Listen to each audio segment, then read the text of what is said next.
இப்போ ஏற்பட்டிருக்கக்கூடிய நிலைமை என்னன்னு கேட்டால், அமெரிக்காவோடு எவனெல்லாம் நட்புல இருக்கிறானோ எல்லாருக்கும் தாறுமாறான அடியை ஈரான் கொடுத்து கொண்டிருக்கிற காரணத்தினால ஈரானுக்கு பயந்து பல நாடுகளும் எல்லா விவகாரங்களையும் ஒரு சுய பரிசோதனையை மேற்கொள்ள ஆரம்பித்திருக்கின்றன. அந்த வகையில் முதலாளாக இந்தோனேஷியா இன்றைக்கு நாங்கள் காசாவினுடைய பீஸ் கவுன்சிலுக்கு கொடுத்து வந்த ஆதரவை அனைத்தையுமே நாங்கள் நிறுத்தி வைக்கிறோம். திடீரென்ற மூன்றாவது கப்பலுக்கு கொச்சின் துறைமுகத்தில் அடைக்கலம் கொடுத்திருக்கிறது இந்தியா என்கிற செய்திகள் வெளியாகி இருக்கிறது. எந்த ஒப்பந்தமுமே போடாமல் ஈரான் எங்களிடம் சரணடைந்தால் அவர்களை நாங்கள் ஏற்றுக்கொண்டு ஈரானை டெவலப் பண்ணுகிற வேலைகள் எல்லாம் நான் பார்ப்பேன் அப்படின்னு சொல்லி அமெரிக்காவுடைய அதிபர் டொனால்ட் ட்ரம்ப் சொல்லியிருக்கிறார். முதல் விஷயம், அவன் சரணடைய ரெடின்னா ஹாமனியை இழக்கிற அளவுக்கு இந்த யுத்தத்துக்கு வந்திருக்கவே மாட்டான். சரணடைய ரெடின்னா ஆல்ரெடி ஒப்பந்தத்திலேயே அவன் சரணடைஞ்சிட்டு போயிருப்பான். தெளிவாக என்ன சொன்னாங்க, இந்த சரணடையிலாம் கிடையாது, பேச்சுவார்த்தைனா கெத்தா 1-to-1 பேச்சுவார்த்தை நான் வருவோம், இல்லைனா வர்றதை பார்த்துக்கிறோம் போயிட்டானா இல்லையா?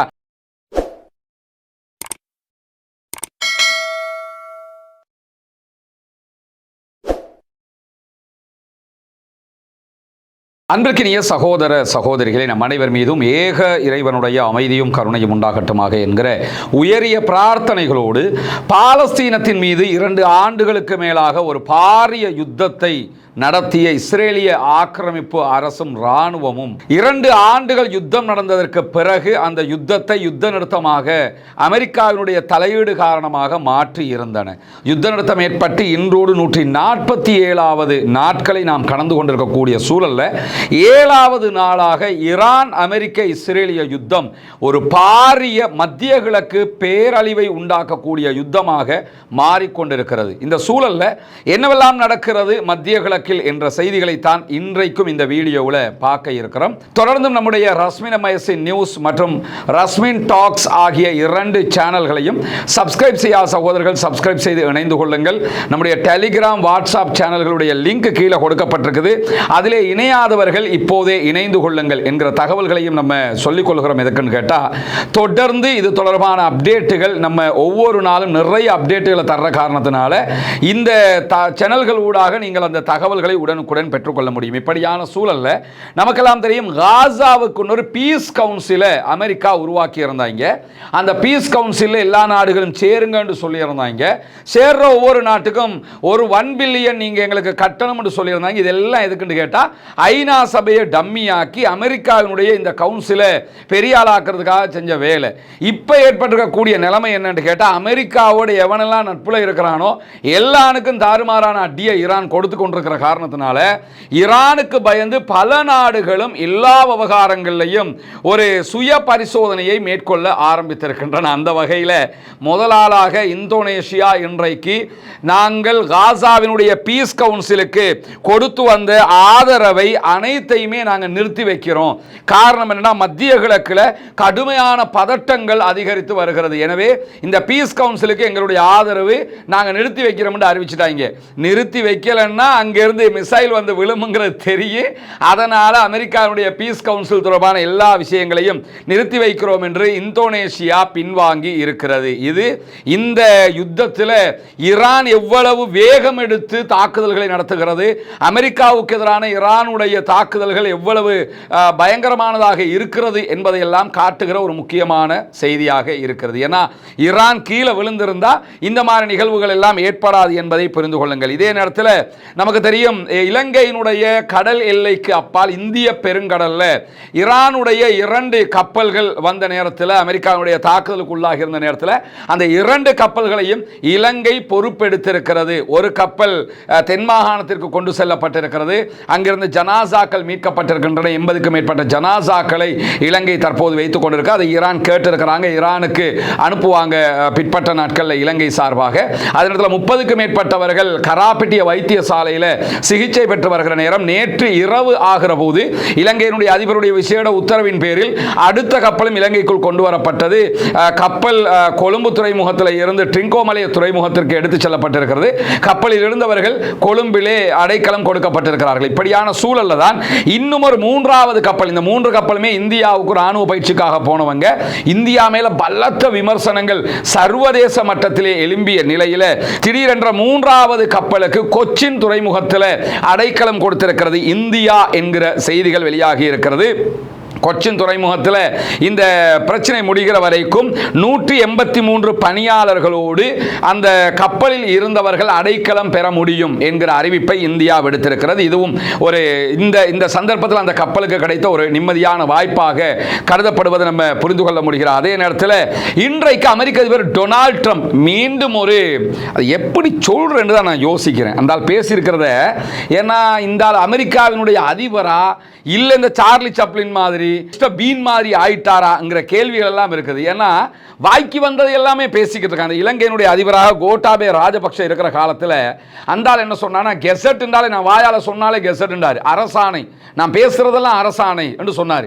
அந்த மாதிரி இருந்தால் என்னன்னா பேசுறது எல்லாமே அமெரிக்காவுடைய கருத்துங்கிற அளவுக்கு மாறிடுச்சு. அவ்வளவு கேவலமான பேச்சுக்களாகவும் இருக்கிறது. இன்றைக்கு என்ன சொல்லியிருக்கிறார்னு கேட்டா, ஈரானிடமிருந்து நிபந்தனையற்ற சரணடைதலை எதிர்பார்க்கிறேன். நிபந்தனை எதையுமே போடாம ஈரான் சரணடைஞ்சிச்சுன்னு சொல்லி சொன்னா, எந்த ஒப்பந்தமுமே போடாம ஈரான் எங்களிடம் சரணடைந்தால் அவர்களை நாங்கள் ஏற்றுக்கொண்டு ஈரானை டெவலப் பண்ணுகிற வேலைகள் எல்லாம் நான் பார்ப்பேன் அப்படின்னு சொல்லி அமெரிக்காவுடைய அதிபர் டொனால்ட் ட்ரம்ப் சொல்லியிருக்கிறார். முதல் விஷயம், அவன் சரணடைய ரெடின்னா காமனியை இழக்கிற அளவுக்கு இந்த யுத்தத்துக்கு வந்திருக்கவே மாட்டான். சரணடைய ரெடின்னா ஆல்ரெடி ஒப்பந்தத்திலேயே அவன் சரணடைஞ்சிட்டு போயிருப்பான். தெளிவா என்ன சொன்னாங்க, இந்த சரணடையில எல்லாம் கிடையாது, பேச்சுவார்த்தைனா கெத்தா 1-to-1 பேச்சுவார்த்தை நான் வருவோம், இல்லைனா வர்றதை பார்த்துக்கிறோம் போயிட்டானா இல்லையா. இப்போ என்னன்னா சரணடைதல், நிபந்தனையற்ற சரணடைதலுக்கு வந்தா நான் ஏத்துக்கிறேன். உனக்கிட்ட யாரா இதெல்லாம் கேட்டா முதல்ல. இன்றைக்கு இதற்கு பதிலளித்திருக்கக்கூடிய ஈரானுடைய அதிபர் மசூத் பெசக்ஷியன் மிக அழகான அற்புதமான ஒரு பதிவை தன்னுடைய எக்ஸ் தளத்திலே வெளியிட்டிருக்கிறார். அதில் அவர் பேசும்போது என்ன சொல்றாருன்னா, இந்த சமாதானம், யுத்தத்தை நிறுத்துறது, இது எல்லாமே ஈரான் எதையும் செய்வதற்கு எந்த தேவையும் கிடையாது. இதெல்லாம் யார் செய்யணும்னா அமெரிக்காவும் இஸ்ரேலும். எனவே நடுவில் நின்று யாராவது இந்த சமாதானத்தை உண்டாக்கணும்னு நினைச்சீங்கன்னா அவங்க போய் யார்கிட்ட இதை நிறுத்த சொல்லணும்னா அமெரிக்காட்டையும் இஸ்ரேட்டையும் சொல்லுங்க, எங்க கிட்ட சொல்லக்கூடாது என்று சொல்லிட்டு அவருடைய அறிக்கையில் மிக தெளிவாக என்ன சொல்றான்னா, தெளிவாக ஒன்றை புரிந்து கொள்ளுங்கள், இந்த பிராந்தியத்தில் நீடித்த அமைதிக்கு நாங்கள் உறுதியாக இருக்கிறோம். மத்திய கிழக்கு முழுவதும் அமைதி ஏற்படுவதில் நாங்கள் உறுதியாக இருக்கிறோம். எங்களுக்கு சண்டை பிடிக்கணுங்கிற எந்த தேவையும் இல்லை. ஆனால் எங்களுடைய நாட்டின் கண்ணியத்தையும் இறையாண்மையையும் பாதுகாப்பதில் எங்களுக்கு எந்த தயக்கமும் கிடையாது. எங்கள் நாட்டின் கண்ணியத்தை நாங்கள் பாதுகாக்கணும், எங்கள் நாட்டினுடைய இறையாண்மையை நாங்கள் பாதுகாக்கணும். ஈரானுடைய மக்களை குறைத்து மதிப்பிட்டு இந்த யுத்தத்தை யாரெல்லாம் தூண்டினான்களோ அவங்கள்ட்ட போய் மத்தியஸ்தம் பேசுங்க அப்படின்னு இருக்காங்க. ஈரான்காரன் அந்த போய் அடிச்சுட்டு வந்துடலாம், அந்த முடிச்சுட்டு வந்துடலாம் என்று உங்களை தூண்டி விட்டுருப்பாங்களே, இஸ்ரேலை தான் சொல்றாரு. இந்த ஆக்கிட்ட போய் நீங்க சமாதானம் பேசுங்க, எங்க கிட்ட யாரும் பேச வர வேணாம், இந்த சரணடைதல்ங்கிற கதையே எங்க கிட்ட வந்துடக்கூடாது. அப்படியே கன்னத்துல 2 முட்டுக்கால வச்சு செவிட்டுல கொடுத்த மாதிரி மசூத் பெசக்ஷியனுடைய அறிவிப்பு வந்திருக்கிறது. இதே நேரத்தில் இன்றைக்கு அல் ஜசீரா அரபு தளம் இன்னொரு ஆர்டிக்கலை வெளியிட்டிருக்கிறாங்க. அதில் அவங்க சொல்லக்கூடிய ஒரு செய்தி என்னன்னு கேட்டா, இந்த மத்திய கிழக்கில் நடக்கக்கூடிய இந்த சண்டையில் ஈரானுடைய வான்பரப்பை அமெரிக்கா இஸ்ரேலால் கட்டுப்படுத்த முடியாமல் இருப்பது ஏன்? ஏன்னா 12 நாள் வாரம் எடுத்துக்கிட்டீங்கன்னா நாங்கள் ஈரானுடைய வான்பரப்பை முழுவதும் நாங்கள் தான் கட்டுப்பாட்டில் வைத்திருக்கிறோம் அப்படின்னெல்லாம் பெஞ்சமின் நெதன்யாகு சொன்ன கதைகளை பார்த்திருப்பீங்க. அந்த ஆளே இப்போ பங்கருக்குள்ளே இருக்கிறான். அப்படியான ஒரு சூழல்ல ஏன் இப்பொழுது அதை கட்டுப்படுத்த முடியலைன்னு சொன்னீங்கன்னா, இந்த யுத்தத்தை ஈரான் தெளிவாக எதிர்பார்த்த காரணத்தினால வான்பரப்பை கட்டுப்படுத்துகிற விதமாக அவர்களுடைய ஆயுதங்கள் வரும்போது அதை தடுக்கிற விதமான ஆயுதங்களை ரஷ்யா சீனாவிடமிருந்து ஈரான் பெற்றுக்கொண்டிருக்கிறது. குறிப்பாக ஈரான் அதாவது மேலே பறக்கக்கூடிய ஹேம்ஸ் வகையான அவர்களுடைய ட்ரோன்கள், உளவு பார்க்கிற ட்ரோன்களை எல்லாம் சுட்டு வீழ்த்திக்கிட்டு இருக்கிறாங்க. இதையெல்லாம் கண்டறியக்கூடிய ஆயுதங்களை ரஷ்யா சீனாவிடமிருந்து ஈரான் தெளிவாக பெற்றுக்கொண்டிருக்கிறது என்கிறது அல் ஜசீராவினுடைய செய்தி தொகுப்பு. அதை தாண்டி நீங்க பாத்தீங்கன்னு சொல்லி சொன்னா, ஈரான் இதுவரைக்கும் ஈரானுடைய எல்லைக்குள்ள F-15 வகையான 2 விமானங்களை, அமெரிக்காவுடைய வேகமான தாக்குதல் விமானங்கள், இதை யாருமே ரேடார்ல கூட சிக்காது, யாருமே சுட்டு வீழ்த்த முடியாதுன்னாங்க, அதை சுட்டு வீழ்த்தி இருக்கிறாங்க. ஆல்ரெடி குவைத்தினுடைய எல்லைக்குள்ள 3 விமானங்களை சுட்டு வீழ்த்தி இருக்கிறாங்க. இந்த மாதிரி முழு அவர்களுடைய வான்பரப்பை அவர்களே கண்ட்ரோல் பண்ணி கொண்டிருக்கிறார்களே தவிர இதுவரை இதுவரைக்கும் ஈரானுடைய வான்பரப்பை அமெரிக்க இஸ்ரேலால் கண்ட்ரோல் பண்ண முடியல. ஆனா இந்த கிறுக்குத்தனமா வந்து உட்கார்ந்துகிட்டு அமெரிக்க அதிபர் என்ன சொல்றாருன்னு கேட்டா நிபந்தனையற்று சரணடைய வேண்டும் அப்படிங்கிறதும். நேத்து இருந்தால் என்ன சொன்னான்னு நினைவிருக்கல. நேத்து பேசும்போது என்ன சொன்னாருன்னா, அதாவது மொத்தமாக ஈரான் என்பது காலியாகி விட்டது, அவருடைய கடற்படையை அழித்து விட்டோம், அவருடைய வான்பரப்பை எல்லாத்தையுமே அழிச்சிட்டோம், இனி வேற ஒண்ணுமே அவங்க இழக்கிறதுக்கு ஒண்ணும் இல்லைன்றாரு. இப்போ என்னன்னா சரணடைகிறீங்களா அப்படின்னு சொல்லி வந்து கேட்டுக்கிட்டு இருக்காரு. எனவே இந்த அமெரிக்காவுக்கும் இஸ்ரேலுக்கும் கடைக்கு போறவங்க, கூஜா தூக்கிக்கிட்டு இருக்கிறவங்க, அல்லது இவன் அப்படிப்பட்டவன் இவன் இப்படிப்பட்டவன், நாங்கள் ஈரானுக்கெல்லாம் சப்போர்ட் பண்ண மாட்டோம், ஈரான் அழியத்தான் வேணும், இதெல்லாம் நாக்கில் பல்லுப்படாமல் பேசுறவங்க எல்லாம் இந்த மாதிரி தகவல்களையும் பார்த்து கொள்ளுங்கள் என்பது நம்முடைய ஒரு பணிவான வேண்டுகோளாக இருக்கக்கூடிய சூழல்ல இன்றைக்கு UAE வெளியிட்டிருக்கக்கூடிய அறிவிப்பில், ஐக்கிய அரபு எமிரேட்ஸ் வெளியிட்டிருக்கக்கூடிய அறிவிப்பில், ஐக்கிய அரபு எமிரேட்ஸில் இருக்கக்கூடிய புஜைரா எண்ணெய் தொழில் மண்டலத்தில் ஏற்பட்டிருக்கக்கூடிய தீ விபத்து வான் பாதுகாப்பு படையால ட்ரோன் ஒன்றை தடுத்து வீழ்த்தியதில் அது வெற்றிகரமாக ட்ரோன் தடுத்து நிறுத்தப்பட்டது. ஆனால் அதனுடைய சிதிலங்கள் கீழே விழுந்ததில் இந்த எண்ணெய் மண்டலத்தில் தீப்பிடித்து தீ எரிந்து கொண்டிருக்கிறது என்று சொல்லியிருக்கிறார்கள். ஒரு மிக பாரிய ஒரு புகை மண்டலமாக புஜைரா பகுதி மாறி இருக்கிறது என்கிறது அல் ஜசீரா. முழுவதுமாக இந்த புஜைராவில் இருக்கக்கூடிய எண்ணெய் வளம் மிக்க அந்த பகுதியை நீங்க எடுத்துக்கிட்டீங்கன்னா மத்திய கிழக்கு மிடில் ஈஸ்ட்லேயே மிகப்பெரிய சுத்திகரிக்க எண்ணெய் பொருட்களுக்கான வணிக சேமிப்பு மையமாகத்தான் புஜைரா இருந்தது. இதுல ஒன்று மட்டும் தெளிவா தெரியுது, முழுவதுமாக இஸ்ரேலுக்கும் மேற்கு நாடுகளுக்கும் ஆதரவளித்துக் கொண்டிருந்த அபுதாபி மேலையும் துபாயினுடைய பகுதிகள் மேலையும் சரமாரியான தாக்குதல்களை நடத்தி கொண்டிருக்கிறது ஈரான். இன்றைக்கு மட்டுமே 13 மிசைல் 109 ட்ரோன்களை ஏவி இருக்கிறது அந்த பகுதிகளுக்கு மட்டும். எனவே இந்த யுத்தத்தில் மத்திய கிழக்கு எடுத்துக்கிட்டோம்னா பெரிய பிசினஸ் ஸ்பாட்டாகவே இருக்கிறது எதுன்னு கேட்டா துபாய். அந்த துபாயினுடைய அடுத்த கட்ட பிசினஸ் எப்படி இருக்க போகிறதுங்கிற கேள்விகள் வருகிற அளவுக்கு தாக்குதல்கள் கடுமையாக இருக்கக்கூடிய சூழல்ல தான் வடக்கு இஸ்ரேல் பகுதிகள் மேல 2 ராக்கெட் தாக்குதல்களை நடத்தியதாக ஹிஸ்புல்லாக்கள் அறிவிப்பு விடுத்திருக்கிறார்கள். இந்த 2 ராக்கெட் தாக்குதல்களில் 5க்கும் மேற்பட்ட இஸ்ரேலிய ஆக்கிரமிப்பு ராணுவத்தை சேர்ந்தவர்கள் படுகாயம் அடைந்திருக்கிறார்கள் என்கிற செய்திகளை இஸ்ரேல் வெளியிட்டிருக்கிறார். அதே நேரத்தில் இஸ்ரேலுடைய நிதி அமைச்சர் ஸ்மோரிச்சினுடைய மகனும் இந்த தாக்குதலில் படுகாயம் அடைந்திருக்கிறான் என்கிற செய்திகளும் வெளியாகி இருக்கிறது. எனவே இஸ்ரேலுடைய நிதி அமைச்சருடைய மகன் பாதிக்கப்பட்டிருக்கிறான், படுகாயம் அடைந்திருக்கிறான் என்கிற செய்திகளை தான் இஸ்ரேல் சொல்றாங்க. அது படுகாயம் அடைஞ்சிருக்கானா செத்து போயிருக்கானாங்கிறது 4 நாளைக்கு பிறகுதான் தெரிய வரும் உண்மையான செய்தி. ஏன்னா எல்லாத்தையும் மறைச்சு தானே சொல்லுவாங்க. அதே மாதிரி இன்னைக்கு வெளியாக இருக்கக்கூடிய மிக முக்கியமான செய்திகள் ஒன்று என்னன்னு கேட்டா, ஈரானுடைய புரட்சிகர காவலர் பிரிவு IRGC அமெரிக்காவினுடைய ராணுவ தளங்கள் மீது இன்றைக்கும் பாரிய தாக்குதல்களை நடத்தி இருக்கிறது. குவைத்தினுடைய ராணுவ தளத்தின் மீது படுபயங்கரமான தாக்குதல்களை நடத்தி இருக்கிறது. UAE இருக்கக்கூடிய அமெரிக்காவுடைய தளங்களை குறிவைத்து தாக்கி இருக்கிறது. குறிப்பாக ஐக்கிய அரபு எமிரேட்ஸில் இருக்கக்கூடிய அல் தாஃப்ரா விமான படைத்தளத்தை தாக்கி இருக்கிறார்கள். இது அமெரிக்காவினுடைய விமான படைத்தளமாக இருக்கிறது.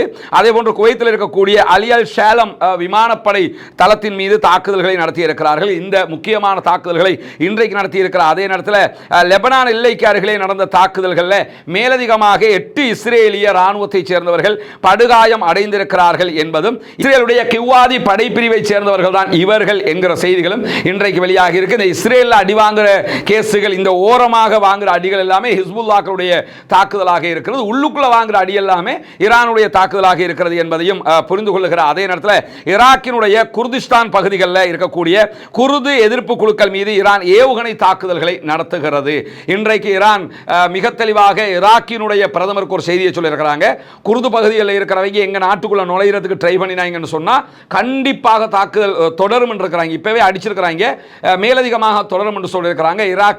ஈராக்கினுடைய பிரதமர் தனியாக இருக்கிறாரு, குர்துகள் தனியான ஆட்சியை பண்ணிக்கிட்டு இருக்கக்கூடிய சூழல் தான் அவங்களுக்கு சொல்லி வச்சிருக்காங்க. அந்த ஆள் அடிச்சிருக்கா, சும்மா புத்தி கொண்டு இருங்களடா, சொன்னா கேட்க மாட்டீங்களடா, ஒரு இடத்துக்கா அடிக்கிறான், அமெரிக்கான தளங்களுக்கே அடிக்கிறான், நமக்கு அடிக்க மாட்டானா என்றெல்லாம் அந்த ஆள் புலம்பி இருக்கக்கூடிய செய்திகள் எல்லாம் வெளியாகி இருக்கக்கூடிய சூழல்ல ஹார்முஸ் ஜலசந்தியில ஒரு கப்பலை தாக்கி இருக்கிறது ஈரான் என்கிற செய்திகளும் வெளியாகி இருக்கிறது.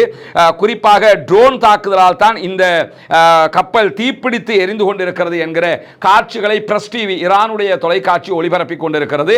இதுக்கு நடுவில் இன்னொரு காமெடியையும் அமெரிக்க அதிபர் டொனால்ட் ட்ரம்ப் செஞ்சுக்கிட்டு இருக்கிறார். என்னன்னு கேட்டா, ஒத்தரும் பயப்படாதீங்க, ஹொர்முஸ்ல உங்க கப்பல் எல்லாம் வருதா, நாங்க பாதுகாத்து அப்படியே வெளியே கொண்டு வந்து விடுவோம் அப்படிங்கிறாரு. இதுக்கு அந்தால் என்ன செய்வான், ஒரு கப்பலை நாங்க வெளியே கொண்டு வந்து விடணும்னா அதுக்கு இவ்வளவு காசு தான் கேட்பான். அதை மீறி அட்டாக் பண்ணி கப்பல் அழிஞ்சிருச்சுன்னா அதுக்கு நாங்க என்ன பண்ணு கேட்பான். அந்த ஆளுடைய வளமை அதுதானே. அதனால் இந்த ஹொர்முஸ் பகுதியெல்லாம் இனி அமெரிக்கா நினைச்சாலும் கண்ட்ரோல் பண்ண முடியாது என்கிற நிலையில் இந்த சர்வதேச நாடுகளுடைய எதிர்ப்புகளுக்கு சமாளிக்கிறதுக்காக இருந்தால் இப்படியெல்லாம் பேசுகிற காட்சிகளும் வெளியாகிற அதே நேரத்தில் இன்றைக்கு ஈராக்கினுடைய பாஸ்ரா சர்வதேச விமான நிலையத்தின் மீதும் ட்ரோன் தாக்குதல்கள் நடத்தப்பட்டிருக்குது. ஈராக்கினுடைய ராணுவ தளம் மீது, அந்த விமான நிலையத்தின் மீது தான் இந்த தாக்குதல்கள் நடத்தப்பட்டிருக்கிறது என்று அல் ஜசீரா வெளியிட்டிருக்கக்கூடிய செய்தியில் நம்ம பார்க்க முடிகிற அதே நேரத்தில் இன்றைய நாளில் குவைத்தினுடைய கடற்பரப்பில் நிறுத்தி வைக்கப்பட்டிருந்த அமெரிக்காவுக்கு சொந்தமான எண்ணெய் டேங்கர் ஒன்றையும் தாக்கி அழித்திருக்கிறோம் என்கிறது ஈரானுடைய ஆயுதப்படைகள். இன்றைக்கு வெள்ளிக்கிழமை, இன்றைய நாளிலும் அவர்கள் பாலிஸ்டிக் ஏவுகணை மூலமாக இந்த தாக்குதல்களை நடத்தி இருக்கிறார்கள். போர்க்காலத்தில் ஈரானுடைய ஆயுதப்படைகளுடைய செயல்பாட்டு தளபதியாக யார் இருப்பாங்கன்னா ஹாத்தமல் அன்பியா ராணுவ பிரிவு தான் இருக்கும். ஈரான்ல வந்து இரண்டு விதமான ராணுவம், ஒன்று IRGC, அதை ஈரானுடைய அந்த சுப்ரீம் லீடர் கண்ட்ரோல் பண்ணுவார், ஜனாதிபதியோ பிரதமர் யாருமே கண்ட்ரோல் பண்ண முடியாது. இரண்டாவது ஈரானுடைய ராணுவத்தை முழுவதுமாக அரசும் ஜனாதிபதியும் கண்ட்ரோல் பண்ணுவாங்க. இப்போ இந்த ராணுவத்தினுடைய கமெண்ட் எல்லாம் யார் பண்ணிக்கிட்டு இருக்காங்க கேட்டா ஹாத்தமுல் அன்பியா என்கிற படைப்பிரிவு தான் செஞ்சுக்கிட்டு இருக்காங்க.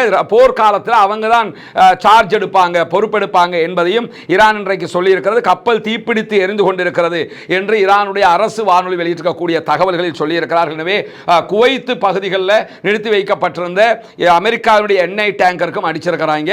எனவே இன்றைக்கு 2 எண்ணெய் டேங்கர்களுக்கு தாக்குதல்கள் இதுவரைக்கும் நடத்தப்பட்டிருக்கிறது. அதே நேரத்தில் வளைகுடாவில் இருக்கக்கூடிய அமெரிக்காவுடைய தளங்கள் மீதும் இஸ்ரேலுடைய தளங்கள் மீதும் புதிய ஏவுகணை தாக்குதல்களையும் நடத்தி இருக்கிறோம் என்கிறது IRGC.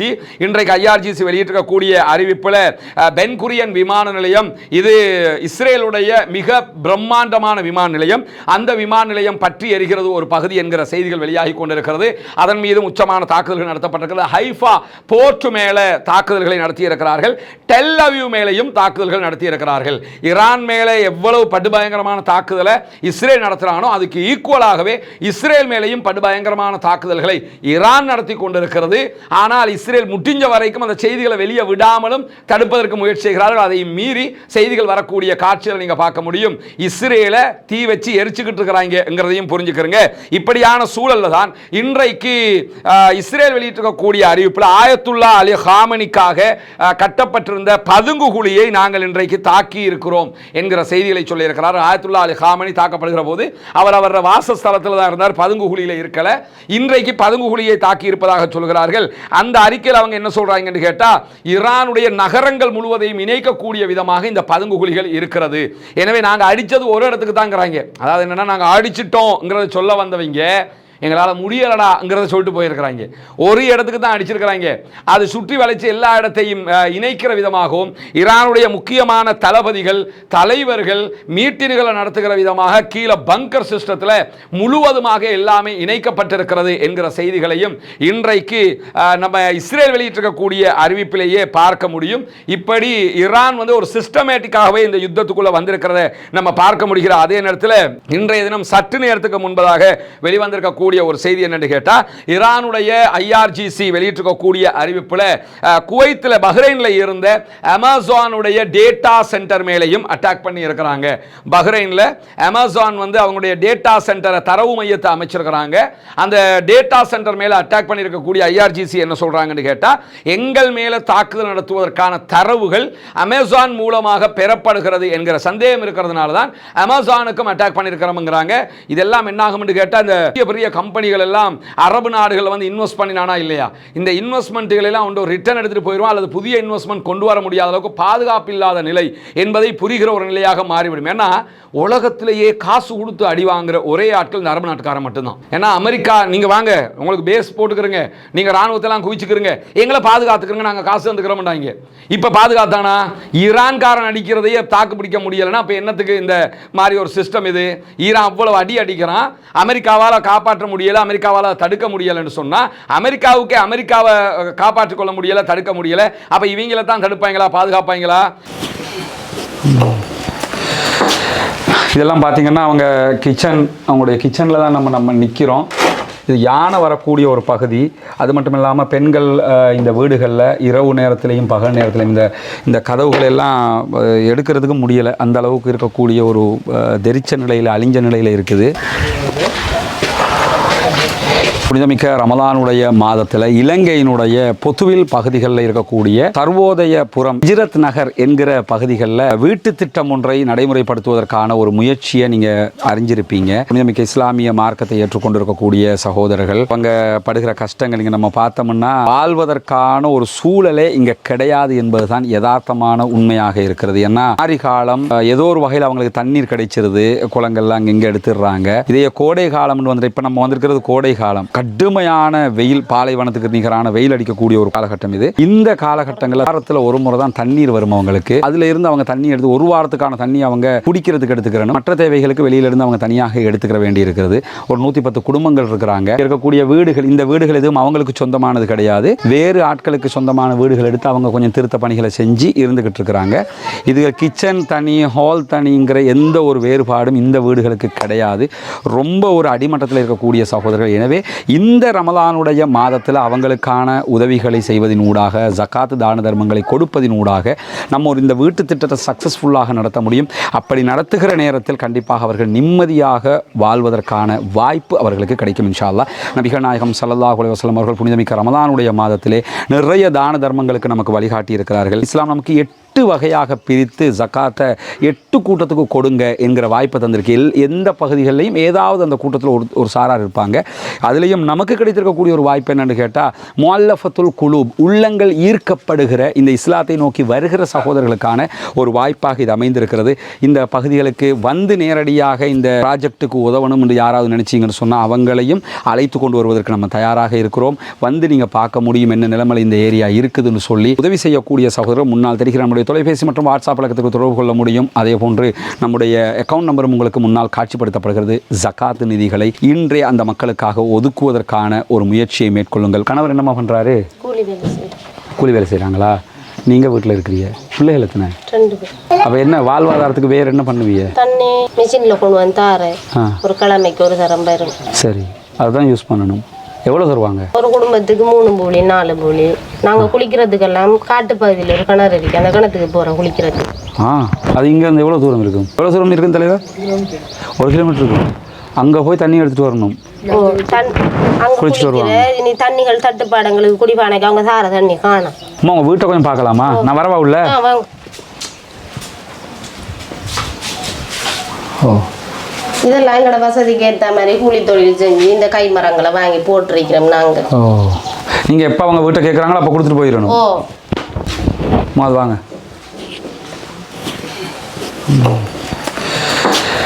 இதெல்லாம் பார்த்தீங்கன்னா அவங்க கிச்சன், அவங்களுடைய கிச்சனில் தான் நம்ம நிற்கிறோம். இது யானை வரக்கூடிய ஒரு பகுதி. அது மட்டும் இல்லாமல் பெண்கள் இந்த வீடுகளில் இரவு நேரத்துலையும் பகல் நேரத்துலையும் இந்த கதவுகளெல்லாம் எடுக்கிறதுக்கு முடியலை. அந்த அளவுக்கு இருக்கக்கூடிய ஒரு தெரிச்ச நிலையில், அழிஞ்ச நிலையில் இருக்குது. இதுதான் அவங்க சமையல் கட்டு. இதெல்லாம் அந்த காலகட்டத்தில் ஒரு 20 வருஷத்துக்கு முன்னாடி எங்கள் ஊர்களெல்லாம் இப்படி இருந்தது. ஆனால் இப்போ அப்படி கிடையாது. இந்த சமையல் கட்டில் தான் அவங்க அந்த வேலைகளை பார்க்குறாங்க. அல்லாஹ் தான் அவங்களுக்கு அருள் புரிய வேண்டும். இரண்டாவது, நாம் அத்தனை பேரும் நினைத்தால் நம்முடைய உதவிகளை கொண்டு கண்டிப்பாக இதை வெற்றிகரமாக முடிக்க முடியும். வெற்றிகரமாக முடிக்கிறோம் இன்ஷா அல்லாஹ். அந்த நம்பிக்கையில் தான் களமிறங்கி இருக்கிறோம். ஏற்கனவே நம்ம சொன்ன மாதிரி இவற்றையெல்லாம் பார்க்குறதுக்கு விரும்புகிற சகோதரர், நாங்கள் வந்து நேரில் பார்க்கணும்னு நினச்சிங்கன்னா அத்தனை சகோதரர்களையும் நீங்கள் விரும்புகிற சகோதரர்கள் நம்ம அழைச்சிக்கிட்டு வந்து காட்டுறதுக்கு தயாராக இருக்கிறோம்.